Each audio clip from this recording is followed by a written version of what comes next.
আমি অভিনন্দন জানাচ্ছি আমাদের রাজ্যের শহর, শহরতলি, গ্রাম এবং পাহাড়ের সাধারণ মানুষকেও। এই ত্রিপুরা রাজ্যের যারা কৃষক, ক্ষেতমজুর, জমিয়া, তারাও এই বনকে সমর্থন করার জন্য তারা এগিয়ে এসছেন। সাবরুম থেকে ধর্মনগর বহু জনপদে মানুষ সকালবেলাতেই যার যার ফ্ল্যাগ ফেস্টুন নিয়ে রাস্তায় নেমেছেন বন্ধের সমর্থনে। কোথাও রেল আটকেছেন, কিন্তু কোনো জায়গাতেই জবরদস্তি করে সেখানে কোনো গাড়ি থামিয়ে দেওয়া, দোকান যেগুলো বন্ধ ছিল এই খোলা বা কেউ খুলতে চেষ্টা করেছে এটাকে বন্ধ করা, কেউ অফিস কাছারি বা কোথাও যেতে চেয়েছেন তাদেরকে বাধা দেওয়া, এসব করেনি। কিন্তু জনগণ স্বতঃস্ফূর্তভাবে তারা জবরদস্তি করে খুলিয়েছে আগরতলা শহর সহ। কিন্তু তারপরেও জনগণ তারা রাস্তায় নামেননি, বাজারে আসেননি, কৃষকরা তাদের পণ্য তারা বাজারে তোলেননি। এইভাবেই যে মূল ইস্যুগুলোর বিরুদ্ধে আমাদের দেশের শ্রমিক সংগঠন এই বন্ধের আহ্বান করেছিল।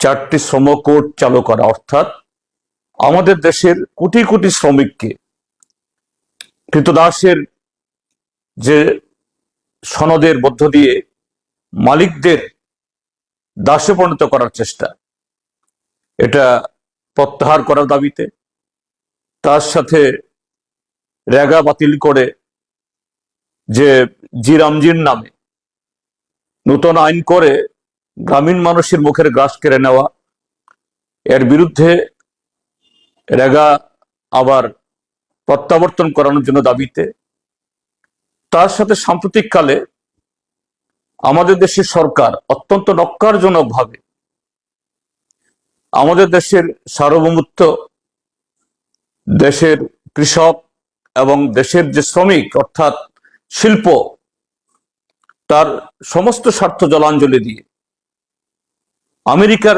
এবং ইউরোপের সাথে নানা ধরনের বাণিজ্য চুক্তি করেছে। এতে আমাদের দেশের যে অর্থনীতিতে ডুববেই, আর অর্থনীতি ডুবা মানে হলো এই দেশের যৌবন কোনো কাজ পাবে না, শ্রমিকরা কাজ হারাবে।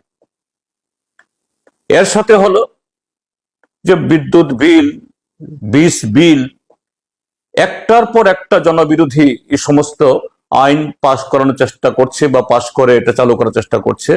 তার বিরুদ্ধে সারা দেশে আজকে অভূতপূর্ব সাড়া দেখা গেছে।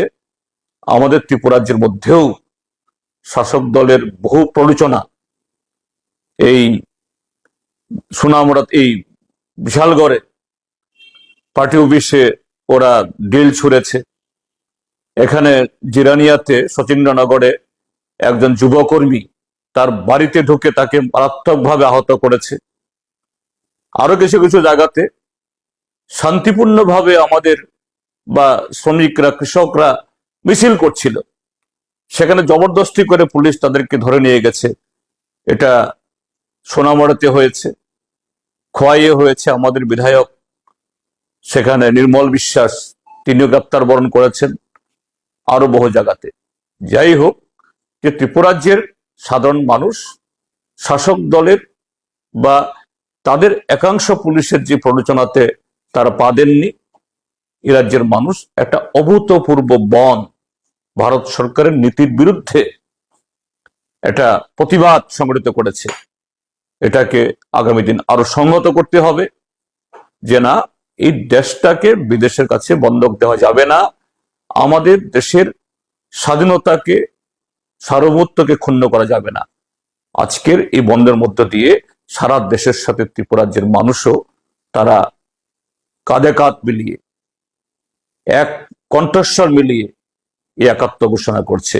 আমি আবারও লাখো লাখো সালাম জানাচ্ছি ত্রিপুরা রাজ্যের সংগ্রামী মানুষকে।